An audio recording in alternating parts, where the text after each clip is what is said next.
Hello, conscious creators. Welcome back. Thanks for tuning in. So, the last video that I did was talking about using the inner gut feeling, the inner navigation system, in order to draw yourself to your next experience, to your desired outcome, and following your bliss.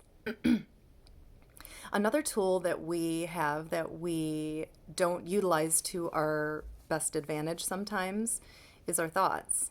And a lot of times we don't really think about where they come from. And do they even come from us? Are they ours? Do they come from outside of ourselves? Is it something that we were taught as kids and we just never really questioned and we just never really changed? Or did we find the truth in us, and that is our true thought about something? I really believe that one of our challenges while we are incarnate is to become an observer of ourselves. It's not just to have an experience, but to sort of evolve and learn using the tools that we don't realize we really have. When we're a kid, we're not taught to use our sixth sense, even though we are told to pay attention to it, and now especially. We think that we're our minds, but we're not our minds. Our minds are part of who we are, like our feet are part of who we are. But we're not all just our feet, and we're not all just our minds. So when we make statements that begin with I, we're making a declaration to the universe. So be careful what comes out of it. Be careful what you speak into reality. And I would challenge you to even take a step further back and consider where the thoughts are coming from. Are they serving you for your highest good? Are they even true? Do you even need them anymore? Don't let the monkey mind take over, because the mind will do that, and that's its function. And it can serve us and be used to create, or sometimes, very oftentimes actually, and sometimes more often than not, it takes over and controls us, and then it starts to mess with our emotions, and it triggers us in different ways because we don't know how to use it. So my tip is, if you're stuck in a thought that is not serving you, or it is bringing you down in a way, to try, and this is why meditation can come in handy, because oftentimes in meditation, this is what we naturally do. We become the observer of the thought. We become the observer and remove ourselves from being immersed in something. If we can observe it and think,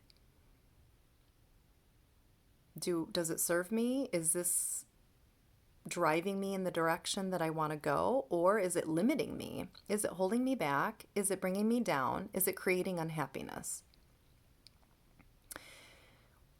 We should learn to be intentional about our thoughts, and it's not always going to be easy. In fact, it's probably like one of the biggest challenges that we face as humans is how to be in control of that. And how not to be is just to dismiss it or not feed into it. How have you guys ever been in a situation where you're afraid of something? But little kids can identify with this for sure. I remember when I was a kid and I would be so afraid of ghosts. Like, that was my big thing. And I just remember being in my dark room and just being consumed by that fear. And the more I thought about it, the more my mind went, the more scared I got. And it was this vicious cycle. And it was like, okay, the more I tried not to think about it, the more I actually fed the thought. And so I think, though, as adult people, oftentimes we we still kind of get caught up in those patterns of being consumed by something because of emotion oftentimes, but not all the time. Although a lot of times I feel like fear feeds into that. Um, so, yeah, I challenge you to observe your thoughts, and ask yourself, where is it coming from? And is it serving me? And can I change it if it's not? Can I create something new?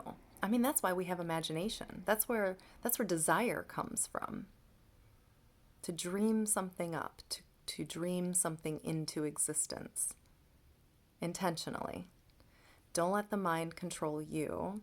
Use it to your advantage and change the thought if it's not serving you. That's what I'm here to remind you today. Don't be controlled by your monkey mind. Practice meditation, practice breathing. And it's also good to, get different points of views on different things because it keeps us creative.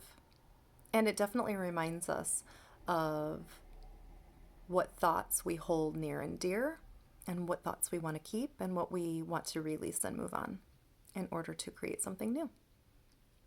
So good luck. If you have any questions or comments, please share.